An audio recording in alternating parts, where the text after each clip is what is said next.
Mari kita sambut firman Tuhan. Amin. Kita bangkit berdiri.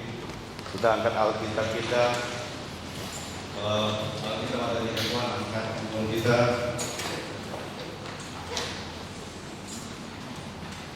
Kita angkat sama-sama dan kita katakan bersama-sama. Kami percaya bahwa Alkitab ini adalah otoritas tertinggi di dalam kehidupan kami. Kami percaya akan Alkitab katakan tentang kami. Kami diberkati, kami dikasihi, kami diterima, kami hidup sehat-sehat saja. Kami mengucap syukur untuk segala firman. Terima kasih Bapak. Di dalam nama Yesus kami berdoa. Amin. Silakan duduk. Kita mau dengar kesaksian. Amin. Bahwa Tuhan kita ada Tuhan yang luar biasa, Tuhan yang ajaib, dan Dia Tuhan yang satu. Ada amin. Bisa maju ke depan, Bu.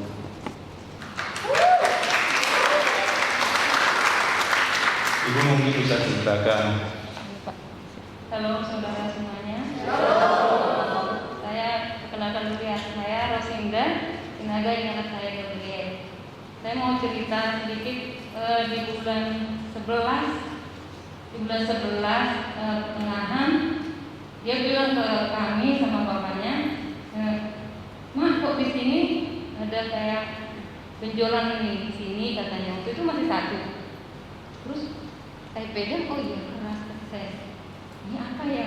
Udah itu saya ngomong sama bapaknya. Udah mungkin itu kayak orang Medan katanya angin-angin gitu. Akibat masuk angin karena ada mungkin itu, kata bapaknya. Udah itu saya urut. Terus dia bilang beberapa hari kemudian dia bilang pusing. Sama di sininya ada juga di kepalanya nih. Pusing katanya. Nah ini udah nggak benar, kata saya, kok pusing. Terus kata dia, terus saya urut lagi, jangan urut lagi Mak, malah tambah pusing katanya. Waduh, kata saya, berarti ini udah nggak bisa diurut. Udah itu kita terus, saya mau bawa berobat kayaknya ada takutnya gitu. Takut nanti dibilang apa lagi yang bikin saya jadi tambah panik gitu. Kita doain gitu. Nggak apa-apa itu deh, nggak apa-apa. Ya, kamu harus percaya itu kesembuhan milik kamu gitu. Hidupnya kamu sudah sembuh.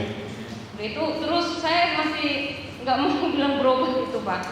Terus kata Pak Anjir, gimana terusnya? Ya kalau bisa mah kita bawa berobat lah Pak, kata saya.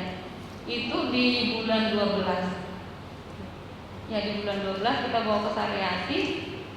Oh katanya ini benjolan Bu, getah apa? Kelenjar katanya. Kelenjar nih Bu katanya. Ini mah bukan satu, ada dua katanya gitu. Ada dua, terus pegang dia Bu katanya. Iya ada dua, pasti di situ ada dua Pak. Tapi saya selama ini karena mungkin nggak keraba, ada satu saya lihat saya pegang di lehernya itu. Itu saya nggak puas. Sebenarnya Pak Anjir sih bilang udah kita doain aja, pasti sembuh katanya. Amin. Tapi saya merasa sebagai ibu khawatir aja Pak. Ya. Udah itu kata saya, yuk kita bawa ke Siloam aja lah. Takut di sini kurang ini, kata saya itu. Kita ke Siloam sebelum RE 1 minggu, nggak salah ya, sebelum RE 1 minggu. Iya. Waktu itu diduain Pak Coeng di sini. Itu besok, kira-kira 2 hari lagi kita bawa ke Siloam itu Pak. Udah itu nyampe di Siloam diperiksa sama dokter spesialis bedah, malah bilangnya banyak banget benjolannya. Saya di situ udah nggak sanggup, saya udah lemes gitu tuh Pak. Bukannya kata saya ini tadinya 2, kenapa dia banyak banget? Udah itu pegang katanya sama Gabriel itu. Ini lagi, ini sampai banyak di sininya itu. Dia dokternya itu bilang ya kan. Udah kata saya, udah kenapa sih di sini gitu? Maksudnya anak kan bisa keluar dulu gitu tuh harusnya. Kita ngobrol sama dia gitu. Kok ini dokter nggak berhikmat amat sih katanya. Ini juga udah mulai gelisah. Udah dokternya udah ngejelasin tentang biaya apa segala macam, biayanya masih gini aja. Tambah ketakutan Gabrielnya, gini. Udah apa kata saya. Kamu tenang kata saya. Saya tunggu gini aja di komputer dulu sekarang katanya. Masuk ke lab katanya gitu. Dianya udah nggak mau Pak.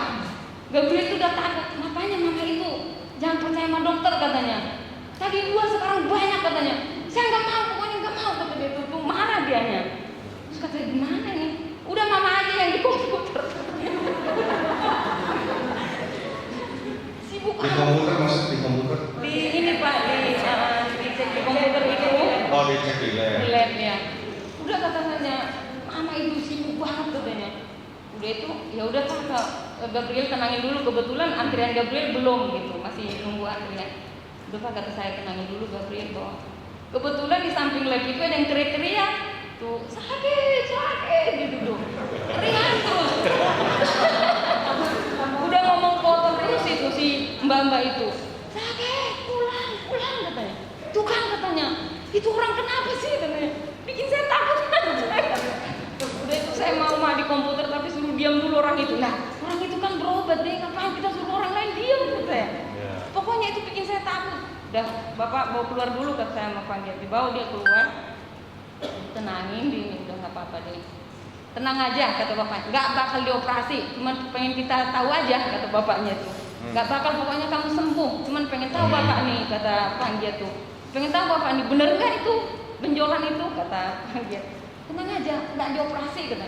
Bener ya Pak nggak dioperasi? Enggak, itu mah sembuh nanti kata Panggil ya. Dia ditenangin, pas kebetulan udah mau antrian Gabriel, saya panggil lagi mereka udah agak jauh dari lab itu. Ayo Gabriel saya. Akhirnya dia mau tuh. Terus kalau kita lihat sih ada ya titik-titik benjolan itu emang di komputer sulit, cuman saya nggak ngerti itu. Udah kita dikasih hasilnya, cuman kan besoknya harus ke dokter bedah lagi ngelihat hasilnya itu.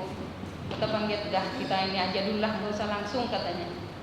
Udah itu pulang dari sana itu RE ya Pak, RE. Udah di RE kata saya, Gabriel nanti kalau sesi kesembuhan kamu maju ya kata saya. Ya mak katanya.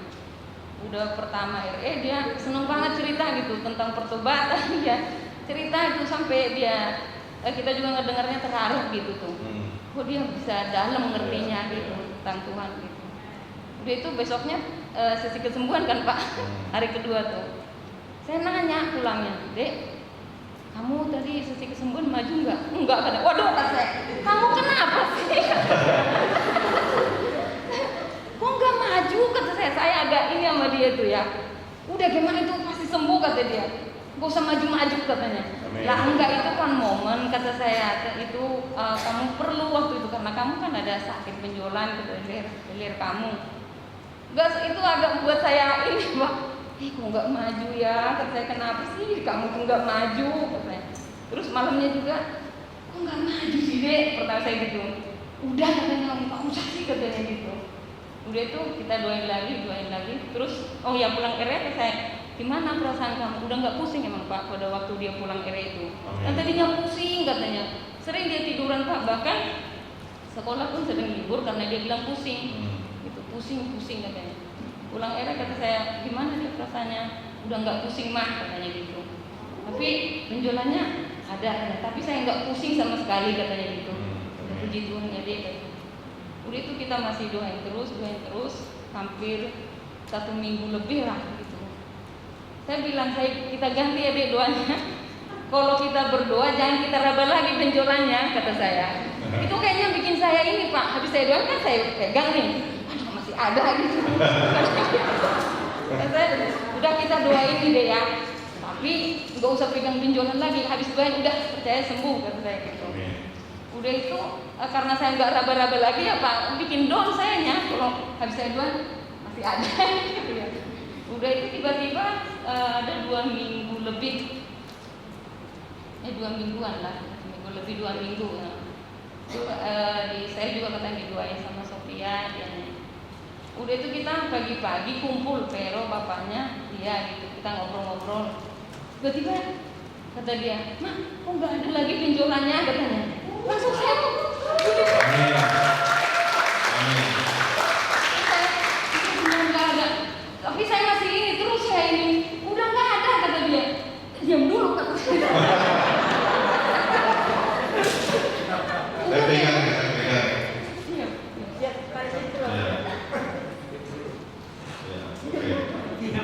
Udah katanya, kamu diam dulu kata saya belum, saya masih udah sembuh kata dia gitu. Amin. Tapi siapa? Saya kan sujud tidur kami benar-benar saya tuh merasa takut. Ya. Takut bener. Saya ngomong sama Pak Irfan tuh, Pak, karena Pak Irfan juga sering datang ke rumah doain Gabriel. Saya bilang terus terang, Pak, untuk saat ini saya terus terang, Pak, nggak bisa saya kasih pikiran saya. Saya nggak kuat, Pak. Gimana sih, Pak, saya ini caranya berpikiran saya itu bisa tenang, kata saya. Saya nggak tenang banget, Pak, saya takut, katanya. Dia harus percaya sama firman Tuhan, katanya. Kok lebih dulunya Gabriel itu sudah sembuh. Tapi itu terus, Pak, kayak bikin saya takut gitu tuh. Saya percaya, tapi pikiran saya nggak bisa saya kontrol gitu. Ini saya nggak bisa saya kontrol waktu itu. Ketika dia bilang sembuh, saya benar-benar sujud, Pak, di ruang tamu itu. Kita berempat langsung bikin pujian, kita nyanyi di situ pagi-pagi, benar masih pagi gitu. Dan dia juga nangis gitu. Kata dia, kita harus belajar lah percaya sama Tuhan. Oh, ini saya juga terima kasih untuk tim RE, terima kasih terutama sama Tuhan bahwa Gabriel mengalami kesembuhan. Terus sama tim yang ikuti RE, Doain Gabriel, Sophia, Pak Irfan, dan semua saudara yang mendoakan Gabriel. Terima kasih, Pak. Gabriel mungkin mau ngomong sesuatu. Ya, mau ngomong apa? Ya, ayo.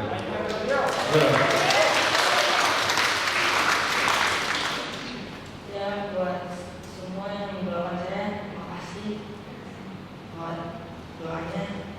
Sekarang saya harus sembuh. Amin. Terima kasih semuanya. Amin. Amin. Amin. Kasih Bu. Ya, ya. Beri kemuliaan Bapak kita. Yang terbaik, yang terbaik. Amin. Amin. Tuhan kita baik. Amin. Itulah keluarga banyak yang mendoakan. Kita katakan kalau ada orang yang sakit, kita kalau sampai terakhir harus panggil Pak Natua. Betul nggak? Jadi setiap kita sebenarnya bisa mendoakan. Ada amin. Hanya kita nggak biasa aja.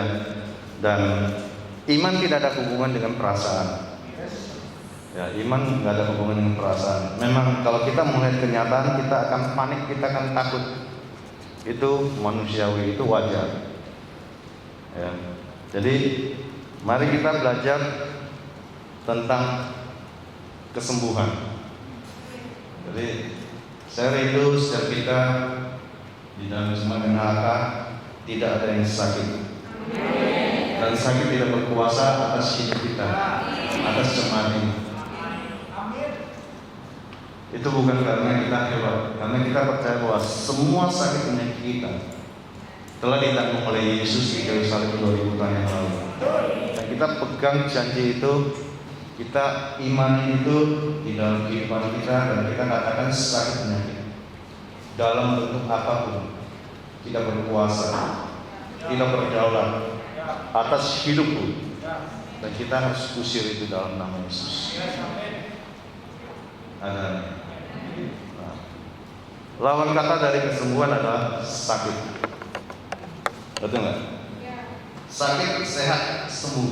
Betul nggak? Sakit langkahnya sehat. Orang sakit harus disembuhkan. Dan kita percaya, kita sering baca Alkitab, kita mau belajar hari ini bahwa sakit penyakit itu aslinya dari mana? Asal muasal sakit penyakit itu karena dosa. Betul? Karena Adam dan Hawa telah berbuat dosa. Dosa Adam apa? Kita semua tahu. Dia makan pohon pengetahuan yang baik dan jahat itu. Betul nggak? Jadi akibat dosa mereka diusir dari taman itu. Mereka harus hidup berusaha, dan kutuk mulai masuk.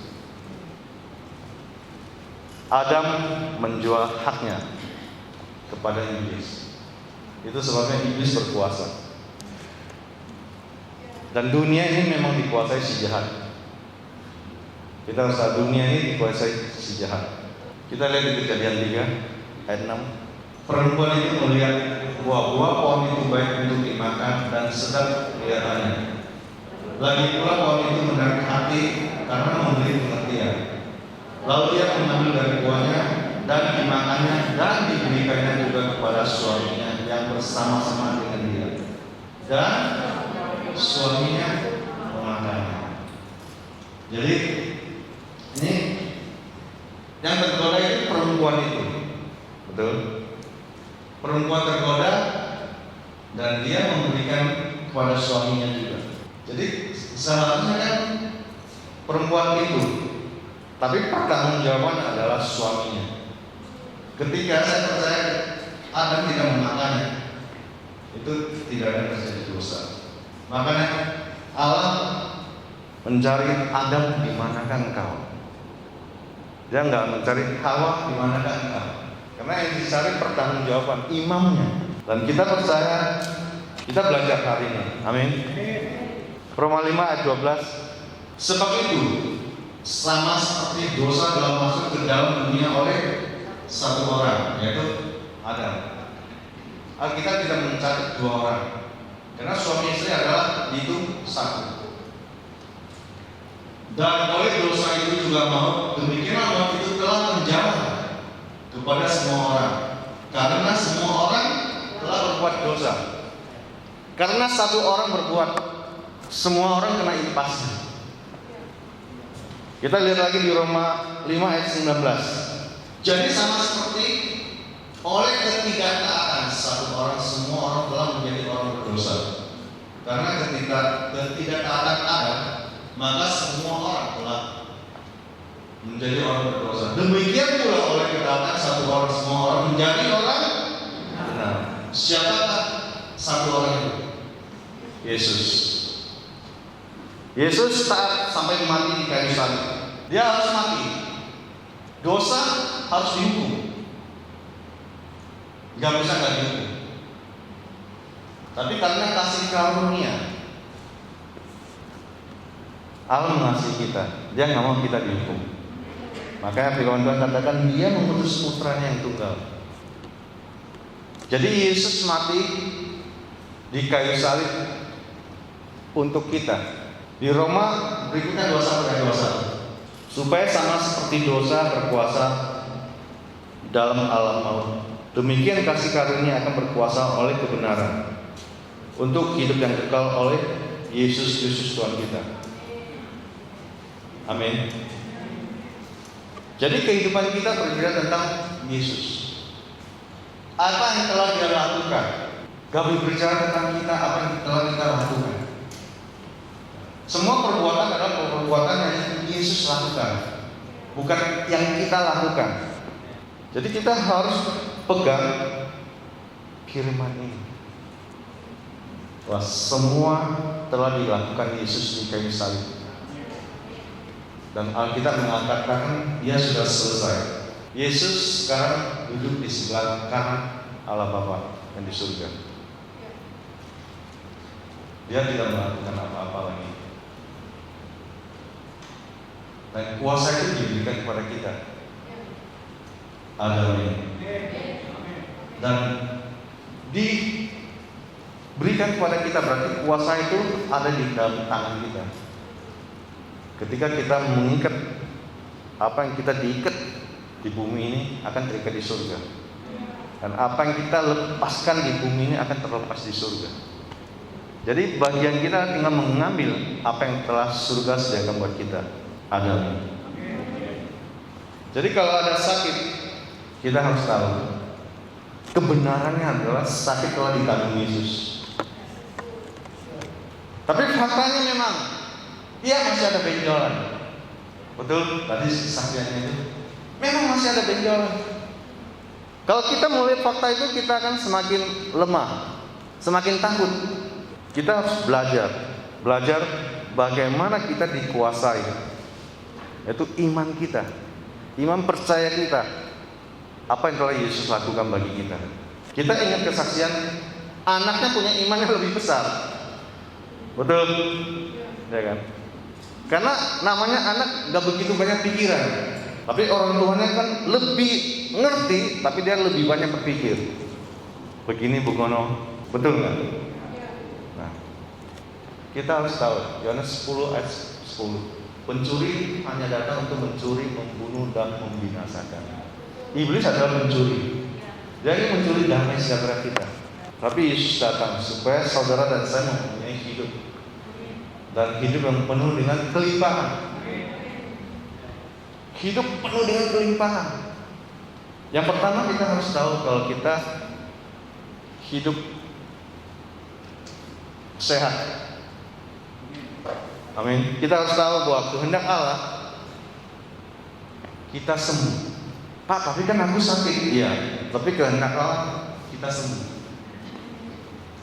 Faktanya memang kadang kita sakit, betul. Tapi kuncinya, kita harus tahu kuncinya. Kalau kita punya kunci, baru kita bisa buka. Betul. Kalau kita kadang kesini, saudara kalau kesini hari Minggu aku udah dibuka. Tapi kalau hari biasa saudara mau kesini nggak bisa masuk karena dikunci. Saudara harus cari yang punya kuncinya, baru saudara bisa masuk ke sini. Nah, kita harus ngerti kuncinya, bahwa kehendak Allah kita sembuh. Di Galatia 3:13 bisa muncul lagi. Kristus telah menembus kita dari kutuk untuk menggapai dengan jalan dari kutuk karena kita. Sebab ada tertulis, terkutuklah orang yang digantung pada kayu salib. Sakit penyakit adalah bagian dari kutuk. Kutuk penyembahan berhala. Sebelum orang kenal Tuhan, semua pasti menyembah berhala. Dan ketika kita mengerti, waktu kita terima Tuhan, kita sudah diampuni dosa. Betul? Kalau dosa kita sudah diampuni, itu berarti sakit penyakit tidak berkuasa, tidak berdaulat atas hidup kita. Nah, ini prinsipnya, kita harus pegang teguh. Kalau kita nggak pegang ini, nanti kita jadi kacau. Kita harus mengerti ini kuncinya. Kebenaran adalah sakit penyakit telah ditanggung Yesus di kayu salib. Dia menjadi kutuk harga kita. Lalu kita mulai berkata kepada sakit itu, apapun sakitnya, gak peduli berapa banyak, berapa biji. Betul. Penjualan 1 jadi 2 jadi banyak. Itu cara kerja setan seperti itu. Dia mencuri damai sejahtera kita, dia ingin mencuri kesehatan kita. Padahal dia sudah dikalahkan 2000 tahun yang lalu. Tapi kalau kita nggak ngerti, kita nggak lawan dia. Lawan maksudnya kita usir dia. Dia sebenarnya dia bukan musuhnya kita. Dia sudah tidak berkuasa atas kita. Dia hanya mencuri, menakut-nakutkan kita. Dan kita harus usir itu. Kita jangan terima, kita tolak semuanya dalam nama Yesus. Sakit penyakit kita usir, kita tolak. Kita jangan terima ini. Adanya. Prinsipnya kita tidak terima karena kita tahu, wah, Yesus telah mati buat kita. Ini prinsip, Yesus telah mati buat kita di kayu salib. Dan di dalam hidup saya, waktu saya kenal Tuhan sampai hari ini, saya selalu percaya bahwa apa yang telah Yesus lakukan, percaya. Gak peduli situasi apapun dalam hidup saya tetap pegang teguh. Dan orang Kristen yang sudah lahir baru itu biasanya kalau kita hidup dalam kekecewaan yang berkepanjangan, itu akan jadi masalah. Itu akan mempengaruhi kesehatan kita. Padahal iblis tidak berkuasa. Kekecewaan yang berkepanjangan menjadi kepahitan, dan itu akan menjadi dosa. Itu pintu. Makanya hidup kita harus hidup dalam pengampunan. Mengampuni. Hidup itu cincai. Udahlah. Jangan dikit-dikit diperhitungkan. Dikit-dikit kecewa. Adanya. Jadi kunci hidup saya adalah tidak kecewa. Hati yang gembira adalah obat. Kita harus bersyukur. Saya bangun pagi, Tuhan terima kasih. Saya mengucap syukur untuk hari ini. Hari yang luar biasa. Walaupun pekerjaan kita numpuk, keuangan kita tipis, itu fakta. Tapi saya nggak bicara dengan fakta. Saya mengucap syukur. Karena di dalam ucapan syukur itu adalah puasa. Setelah kita mengucap syukur, kita menang. kantong kita tetap tipis, kerjaan kita tetap numpuk, tapi kita bisa damai sejahtera. Jadi kita belajar. Saya begini-begini, saya stres dalam kerjaan. Saya stres dalam kerjaan. Saudara nggak tahu aja. Tapi tetap saya bisa enjoy. Saya tetap bisa. Saya punya alasan, Pak, Pastor. Bapak kan masa nggak tahu sih saya lagi stres nih, Pak. Bapak yang khotbah aja, Pak. Kalau saya begitu saya kalah. Dan saya nggak mau kalah karena kemenangan sudah diberikan kepada kita. Saya nggak mau hidup dalam kekalahan. Saya nggak mau hidup dalam fakta yang ada di dalam pekerjaan saya, di dalam keuangan saya. Kalau saya hanya ngeluh ngomong, berarti saya ngomong kekalahan apa kemenangan? Kekalahan. Kalau saya ngomong kekalahan, kalau saya mau berangkat kerja, kira-kira saya semangat nggak? Tambah deket, tambah males. Semakin dekat pabrik, semakin pelan-pelan jalannya. Kalau bisa jangan nyampe-nyampe di situ. Pernah saudara alami? Nah, kita harus tahu. Kita pegang firman-Nya. Setiap kita akan mengalami masa-masa seperti itu. Masa-masa di mana kita diuji. Alkitab katakan setiap kita akan diuji. Apakah kita terbuat dari kayu? Betul? Emas, berlian, atau dari jerami? Jadi kembali kita pegang firman-Nya dan kita katakan setiap hari kita mengucap syukur. Kalau saudara nggak bisa berdoa, saya ajarin saudara bahasa roh aja. Wah, saya lagi ruwet, Pak, ngomong juga males, Pak. Ya udah bahasa roh aja, nggak apa-apa. Kadang-kadang kalau hidupnya lelah ya begitu. Jangan lelah tidur. Habis bangun tidur, lelah lagi. Tambah malas sampai tidur bawaannya. Pernah ngalamin itu? Wah, berarti saya banyak teman di sini. Haleluya. Betul nggak? Ini kita bicara tentang hidup kita. Kita masih injak bumi, tapi kita mau hidup dalam kemenangan. Nggak mau kalah, karena kita sudah menang. Kemenangan itu telah dilakukan Yesus. Iblis pikir dia sudah mati. Yesus disalibkan, dia mati, Yesus senang. Jangan lupa pada hari ketika Yesus mati.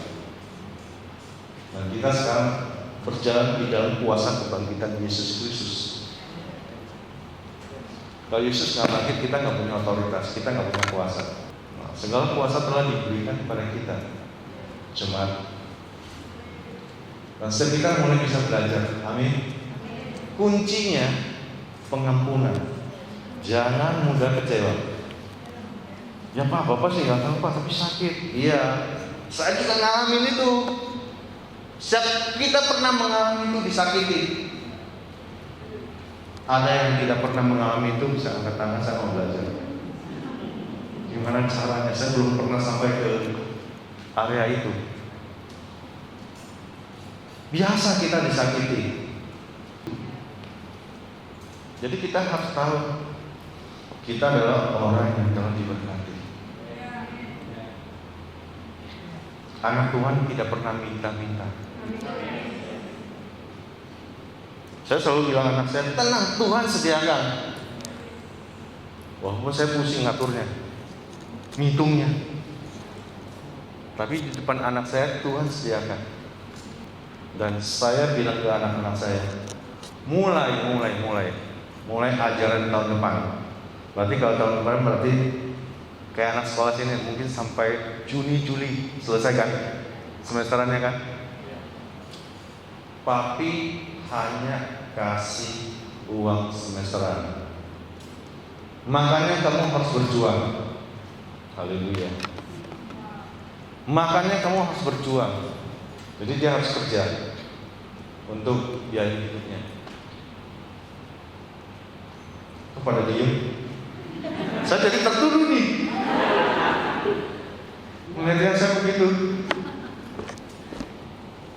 Kenapa begitu? Karena kan saya harus kontrol keuangannya. Di samping sisi yang lain, dia harus semakin dewasa, berjuang untuk hidupnya. Ini baru hampir setahun. Jadi dia setahun cukup. Karena saya masih ada yang ketiga. Yang kalau saya ngomong kerjanya pun nggak jelas kan, betul nggak? Nah, saya harus mempersiapkan. Jadi orang tua itu mempersiapkan yang terbaik buat anaknya. Adanya. Yang kedua, kesembuhan yang kita terima itu melalui iman. Dengan iman kita percaya. Dengan iman kita percaya. Dan Alkitab mengatakan, saya sering bagikan di Markus 5 ayat 25 sampai 34. Ini bercerita tentang wanita pendarahan. Saudara catat ayatnya aja, Markus 5 ayat 25 sampai 34. Adalah di situ seorang perempuan yang sudah 12 tahun lamanya menderita pendarahan.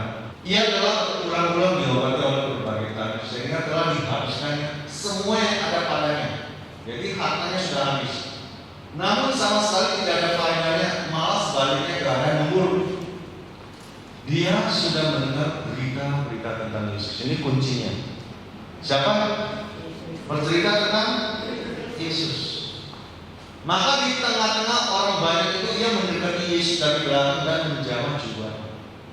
Sebab katanya, asal kujamah saja jubahnya aku akan sembuh. Seketika itu juga berhenti pendarahannya dan ia merasa bahwa badannya sudah sembuh dari penyakitnya stroke. Ini kesembuhan seketika itu juga kita katakan. Jadi kesembuhan saat itu. Pada ketika itu Yesus mengatakan bahwa ada tenaga yang keluar dari dirinya. Lalu ia berpaling ke tengah orang banyak dan bertanya, siapa yang menjamah jubahku? Murid-muridnya menjawab, engkau melihat bagaimana orang-orang ini berdesak-desakan denganmu, dan engkau bertanya, siapa yang menjamahku? Lalu ia memandang sekelilingnya untuk melihat siapa yang telah melakukan hal itu. Perempuan itu yang menjadi takut dan buta, ketika mengetahui apa yang telah terjadi atas dirinya, tampil dan tersungguh di depan Yesus dan dengan tulus memberitakan segala sesuatu kepadanya. Maka katanya kepada perempuan itu, hai anakku, imanmu telah menyelamatkan engkau, dan pergilah dengan selamat dan semula dari penyakitmu. Wanita ini luar biasa. Dia tidak minta didoakan. Halo, Pak, kalau kita sakit nggak usah didoakan, bisa sembuh, bisa. Yang penting engkau percaya, engkau pegang, engkau katakan sendiri, nggak perlu orang lain. Ada ini.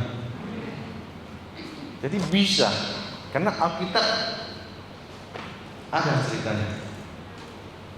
Dia hanya berkata dalam hatinya, asal saja menjamah jubahnya aku akan sembuh. Wanita itu harus menjamah jubahnya. Roh Kudus itu ada di dalam diri kita, saudara. Roh yang kudus yang menguduskan diri kita. Darah Yesus yang kudus yang menyucikan seluruh tubuh kita. Kalau darahnya kita darah yang kudus. Kalau mau ngecek ke dokter kan cek darah. Kalau darahnya kita sudah dikuduskan, kita percaya kita dengan iman, maka semua organ tubuh kita akan menjadi sehat. Setuju nggak? Kalau darah Yesus yang kudus, wanita ini dengan iman, dia akan menjamah jubah Yesus. Kita tidak perlu melakukan. Dengan iman kita percaya bahwa darah Yesus telah menyucikan saya, menguduskan saya, dan bilur-bilur Yesus telah menyembuhkan saya. Maka kita konfes, kita katakan itu, maka sakit penyakit akan pergi. Jadi belajar adanya, belajar mulai adanya. Semakin kita dewasa, semakin kita bertumbuh, semakin kita mengerti, semakin kita tidak dikuasai sakit.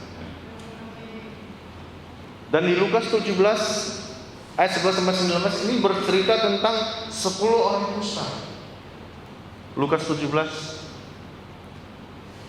ayat 11. Ini dalam perjalanannya ke Yerusalem, Yesus menyusul perbatasan Samaria dan Galilea. Ketika ia memasuki suatu desa, datanglah 10 orang kusta menemui dia. Mereka tinggal berdiri agak jauh dan berteriak, "Yesus, Guru, kasihilah kami." Lalu ia memandang mereka dan berkata, "Pergilah." Dia suruh mereka pergi. Betul. Perlihatkan dirimu kepada imam-imam. Dan di zaman itu, kalau sakit kusta harus dicek sama imam, dia sudah sembuh. Dan sementara mereka di tengah jalan, mereka menjadi tahir. Seorang dari mereka ketika mulai bahwa dia telah sembuh kembali sambil memuliakan Allah dengan suara nyaring. Lalu tersebut di depan kaki Yesus dan mengucap syukur kepada orang itu adalah orang Samaria. Lalu Yesus berkata, "Bukankah ke-10 orang tadi semuanya telah menjadi tahir? Di manakah yang 9 orang itu? Tidak ada di antara mereka yang kembali untuk memuliakan Allah selain daripada orang asing ini." Lalu dia berkata kepada orang itu, "Berdiri dan pergilah, imammu telah menyelamatkan engkau." Orang Samaria adalah orang yang tidak mengenal Tuhan. Ke-9 orang itu orang Israel. Dia merasa dia memang harus, tapi dia lupa. Yang satu diselamatkan, yang 9 tidak diselamatkan. Tapi 10 orang disembuhkan. Yang kita mau ajarkan di sini adalah ketika dia datang kepada Yesus, dia berseru. Bila saudara sakit, saudara bisa berseru. Adam berseru. Tadi saya kurang jelas waktu ibu bersaksi, dia mulai doanya beda. Betul nggak? Nah, saya nggak tahu dia doanya beda apanya. Ya kamu kan katanya udah mulai doanya berbeda. Oh, nggak dipegang lagi.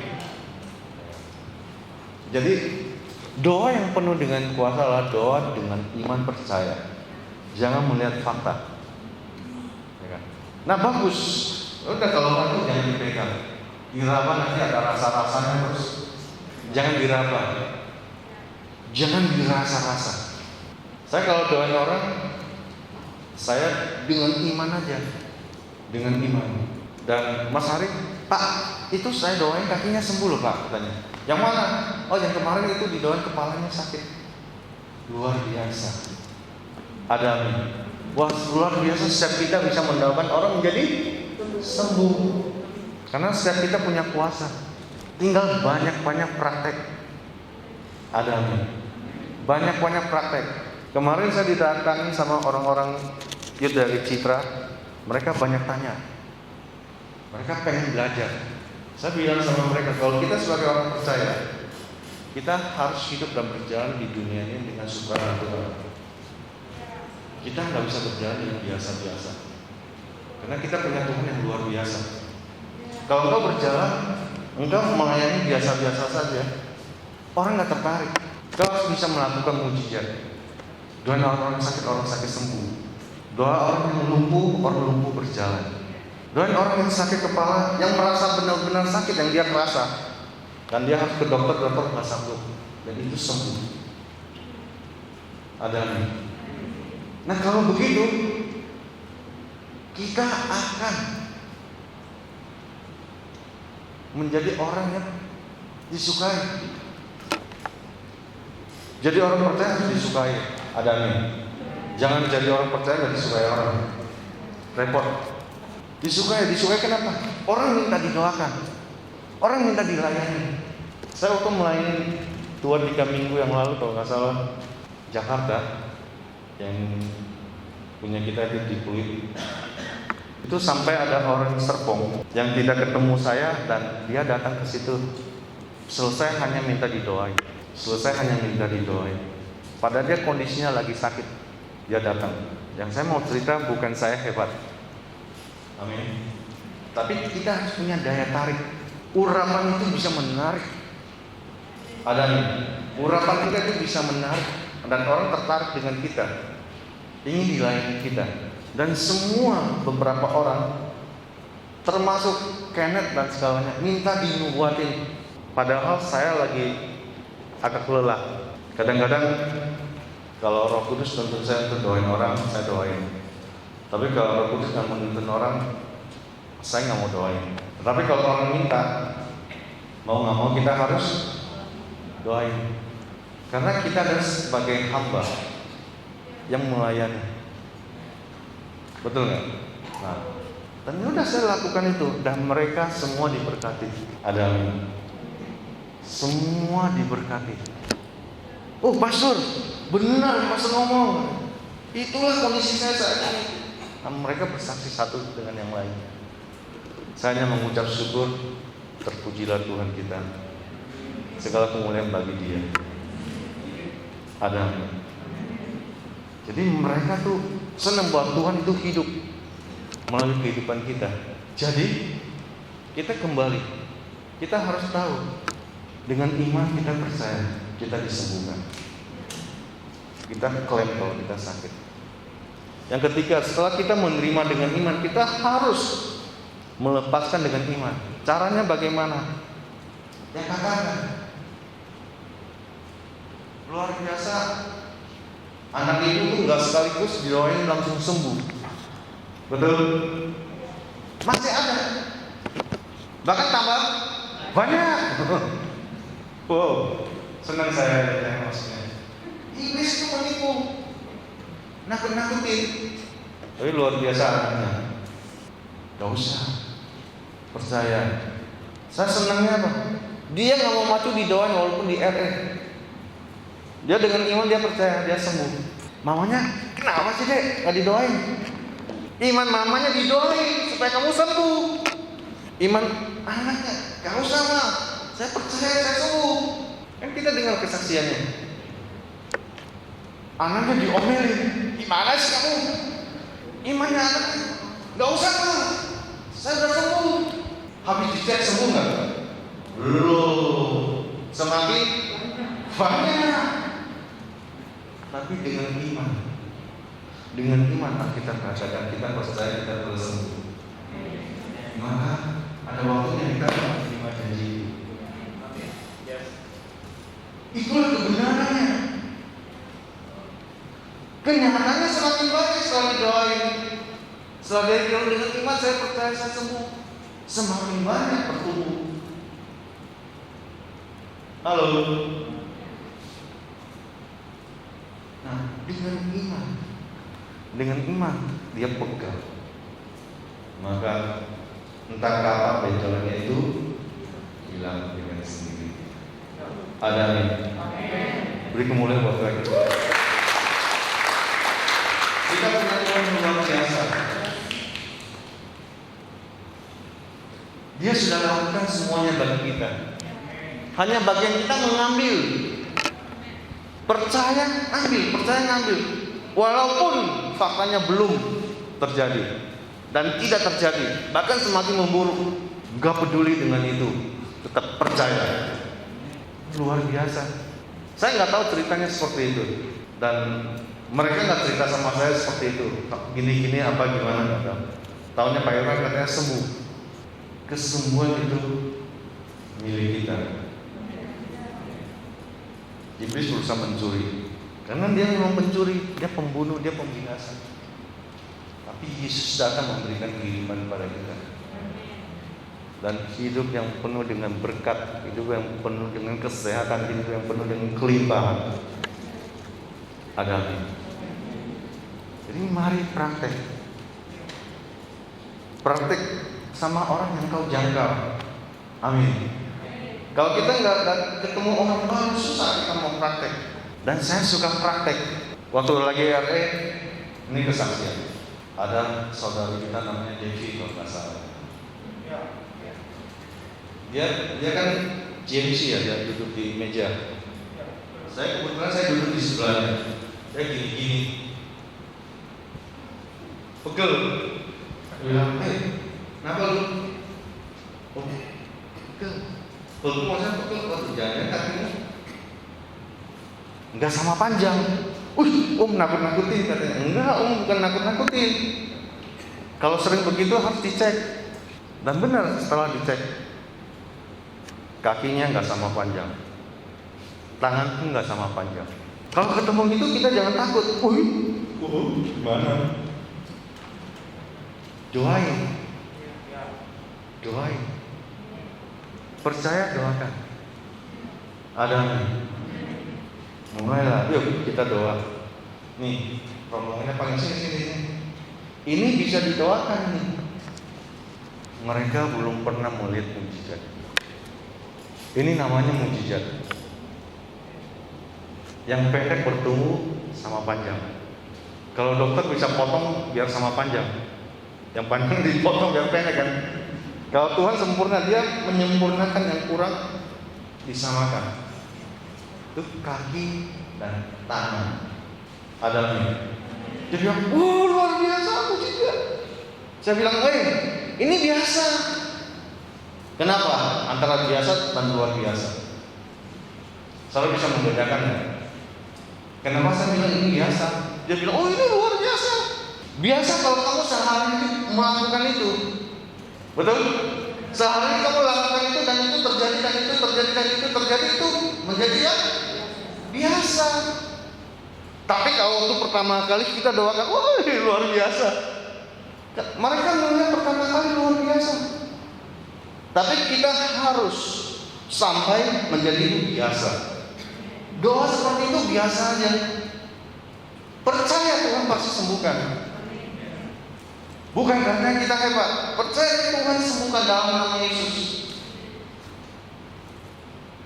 Tulang, kaki, ataupun tangan yang tidak sama panjang bertumbuh menjadi sama panjang. Dan itu jalan.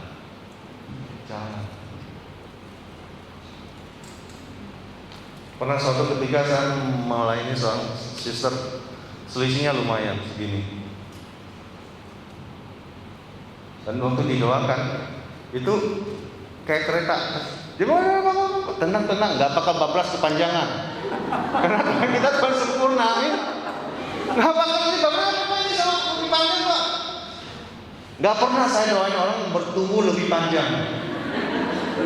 Karena saya katakan sama panjang. Kan repot kalau didoain lebih panjang, nanti sebelahnya pendek harus didoain. Kapan selesainya? Panjang terus, nanti jadi panjang tangan dong. Terus ada yang bercanda, Pak, kalau aku agak pendek bisa didoain agak tinggi nggak, Pak? Saya bilang itu perlu olahraga. Amin. Bapak Tuhan diberkati. Bisa nggak kira-kira kita? Bisa. Ada yang dalam nama Yesus. Iblis harus tunduk. Sakit nenek harus tunduk. Luar biasa. Ada yang kita jadi anak Tuhan itu harus luar biasa. Urapan kita, kuasa kita itu luar biasa. Apa yang kita di bumi ini terlihat di surga. Itu firman Tuhan katakan. Dan apa yang kita lepaskan di bumi ini akan terlepas di surga. Akhirnya kata kalau kamu mengampuni dosa itu, dosa orang itu diampuni. Jadi saya berharap kalau ada yang sakit bisa didoakan di komsel, bisa didoakan di keluarga. Alkitab mengatakan terakhir sama dibawa ke penatuan, dan saya berharap begitu. Amin. Kita semua bisa. Amin. Dan saya berdoa jemaat kita tidak ada yang sakit penyakit. Sakit penyakit tidak berkuasa atas hidup jemaat ini. Ada usia panjang yang Tuhan berikan kepada kita. Kita hidup sampai puas dipanggil Tuhan. Dan kita dipanggil dalam keadaan sehat-sehat. Itu iman saya. Amin. Bapak Ibu diberkati. Jadi itu yang saya bagikan, tinggal saudara praktek. Saya akan terus membagikan kesembuhan, bagaimana Tuhan bekerja. Karena saya tahu Tuhan memakai saya di area ini. Mari kita bangkit berdiri.